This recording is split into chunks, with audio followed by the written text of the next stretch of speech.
a smile. So if you're going to spread something, spread that. Okay.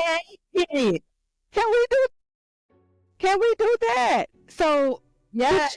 could you share with us, Natascha, some insights on how a laughter meditation or laughter yoga can be particularly beneficial for those dealing with stress and anxiety? Because we live in a world right now where there are so many things that are stressors, so many things that can make us anxious. And these things can become debilitating if we don't know how to cope. And what we share here or any of my other content is not a replacement for seeing a medical professional. However, there are some things that we can do on our own in our self-care practices outside of, seeing a professional. So laughter meditation, laughter yoga, how can it help us deal with stress and anxiety? To amplify your point about there's so many things out here to trigger, that triggers anxiety, triggers depression. Again, it's what you asked me before. Like, how do we do this? I'm like, mindfulness. We're in control of ourselves, right? I'm in control of me. You're in control of you. And being triggered by something is something within you. You get to heal. It's you. If you're being triggered by something, there's a deeper conversation that gets to be had there. You need to say, why does said thing trigger me? Why does said person trigger me? Why do I feel anxious when this thing goes on? It is an internal job. Some people might need to go to therapy to figure that out, or do some coaching or what have you, because we have blind spots and we're not able to find all the answers out. And one of the things as women, I will say, and I'm going to ask you to ask me a question again because I'm getting off the path of it. As women, we tend to feel like we have to have all the answers. We can't not know everything. We got to wear a cape. We got to solve every solution. We got to rescue everybody. We got to fall on the sword. We got to people please. We got to wear our trauma on like a badge of honor. We don't allow ourselves, we don't seek help when we need it. And I recently reached out to a client of mine, and I said, I'm reaching out to you, seeing how you doing, how's everything. And her response was, oh, I'm going through a lot right now, and I'll get in touch with you when whatever. That's when you're supposed to be calling for coaching. That's when you need to reach out. And listen,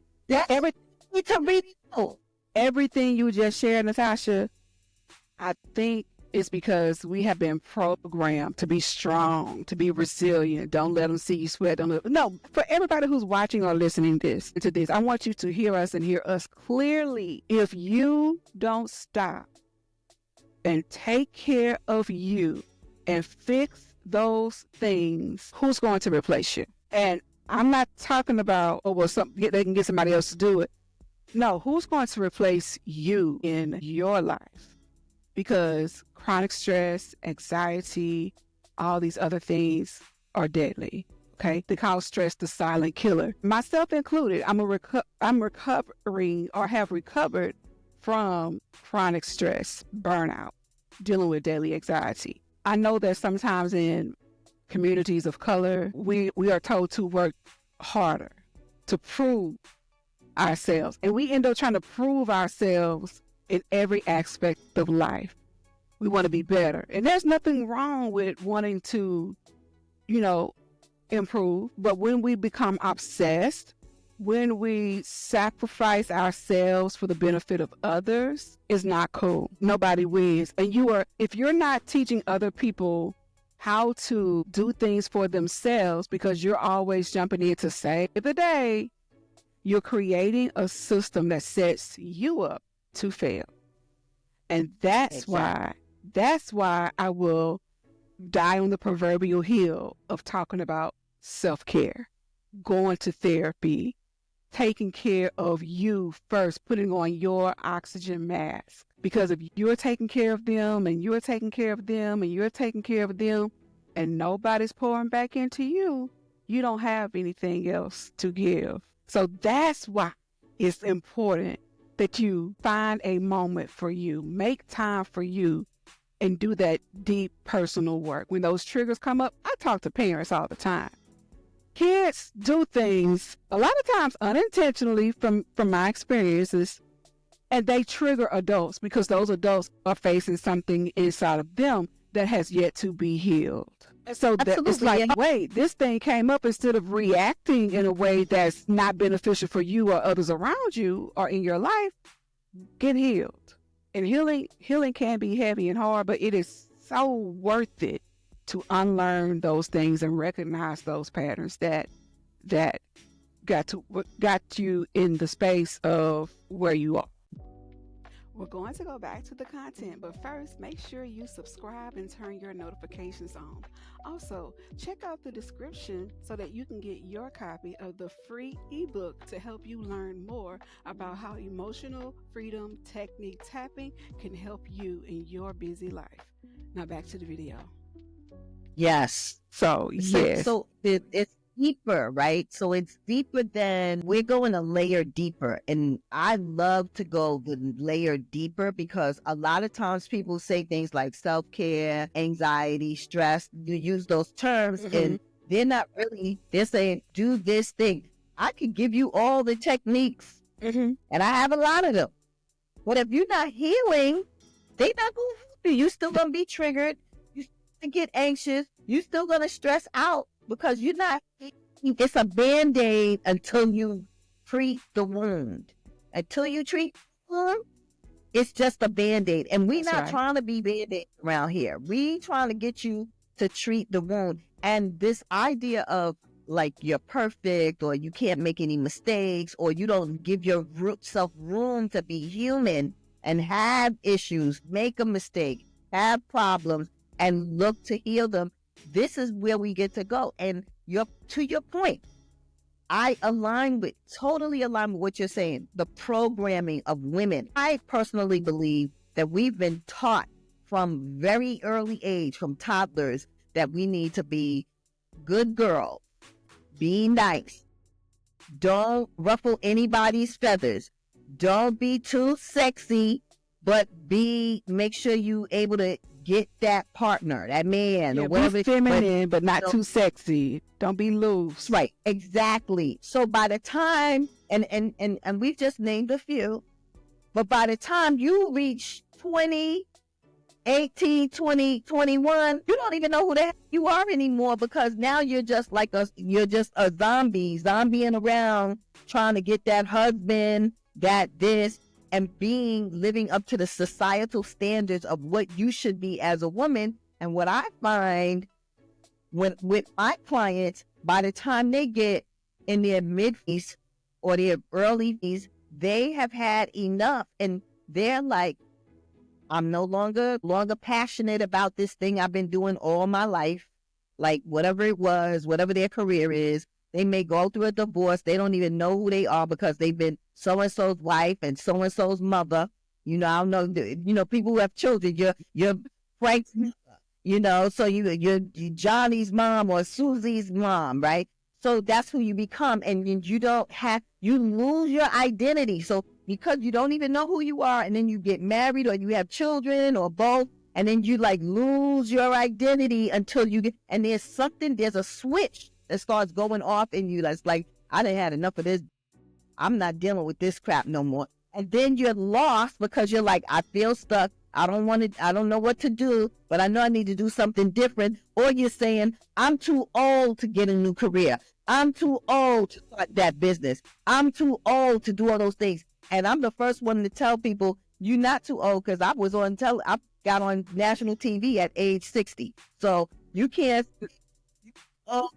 and you constantly need to reinvent yourself. And that's what I coach women into, how to age in excellence. What does that mean? How to be your best self in this stage of life. How to do it scared. How to get unstuck. How to figure out what's next for you. Because then in their 60s, they're saying, what's next for me? And I learned from my client. I have a client, 91, and she constantly reinventing herself. She just retired from her second career in August, and she just turned 91, And what she did when she retired, she started having Scrabble parties and read a book a day. That's what she wants to do now.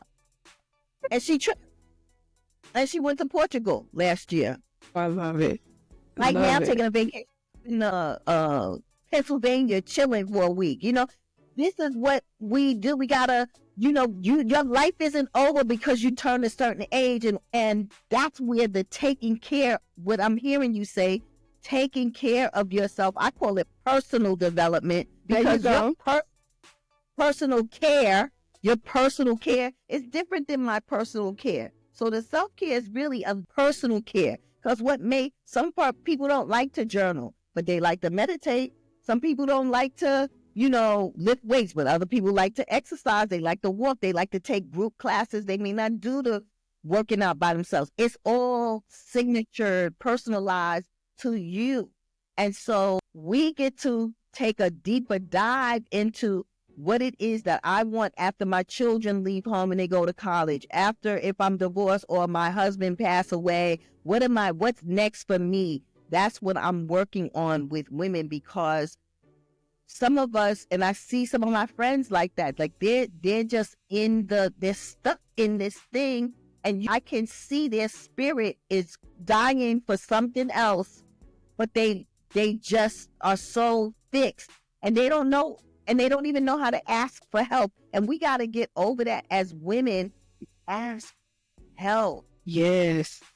Because I remember being in a role where if people didn't know who to ask, they asked me, because I knew who to ask, or I had the answer. And that actually led to more stress and anxiety, which also caused burnout. So we got to stop sacrificing ourselves. We got to stop trying to be the solution for everybody, and we have to find out who we really are. And if nobody taught us how to do it previously, then now is the perfect time to figure it out. And that's why I love what you do, Natascha, when you work with women as their pro-aging maverick.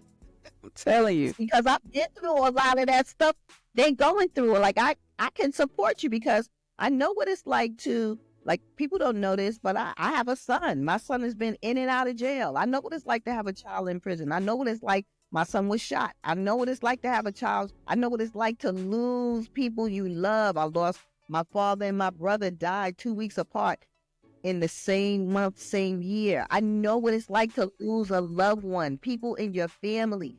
I've been through this, and a lot of this stuff happened for me when I was in my 50s. Life gives you some turns. Like, you could have never told me I was going to be raising some child at 50 something years old. That was not on my list. But, like somebody said, you never know what God is going to assign you to. So you got to just roll with the punches. You don't know what's happening. I know what's happening with the body. I used to be a size 2, size 0. Okay. I know what it's like gain weight and you never gained weight before. Or I know it's like they have weight put on you and you can't get it off. My mother was an obese woman, and I just saw her struggle with weight. I think that's a large reason why when I was a trainer, my focus was weight loss, because of my mother, right? What you bring it to the table, bring it, because I can support you through it. And that's what we get to do. Invest in ourselves so we can get the work done. And I think that's the issue. Like, we're willing to drop a ton of money, co-sign for this one to get that, or pay for that, or pay for this. But when it comes to ourselves, we're not willing to do that. And I remember the first time I bought myself a Mac computer. I bought myself a computer, my first computer, Mac computer. I went in the store and I bought the computer. It was $700. I never forgot. I walked out the store and cried in the street because I had never spent $700 on myself on one thing. And so I get it. But I'm saying is, like, I get it. Yeah. Yeah. Oh yeah. I'm with you. I am with you on that. So when we're talking about the things that trigger us, things that can stress us out, things that can make us anxious, doing things or being impacted by things that lead to overwhelm and burnout, we know that we should find a solution, right? We know that we need help if we are aware of it. Sometimes people get stuck in the mentality of, oh, this is just how life is. And then sadly, they never get the help they need because they don't know they need help. But I think the women who are listening to or watching this podcast episode are here because they know they need the help, but they know they want to do the work. So with me working as an emotional freedom technique tapping coach, with you working with them as their life coach, helping them get through this particular stage, we can provide you with the coaching, with the tools you need to heal. But you got to know that you are worth investing in yourself, sis. You got to know that you are worth doing the work. You are worth saving, and that we need you. People in your life need you to be whole, to be, sometimes I say be your best self, but sometimes I want to substitute that and say, be the most favorite version of yourself. What is she like? Have you met her? Yeah. And if you haven't met her yet, now is the time to become her. It's not too late. All right. That part. So with laughter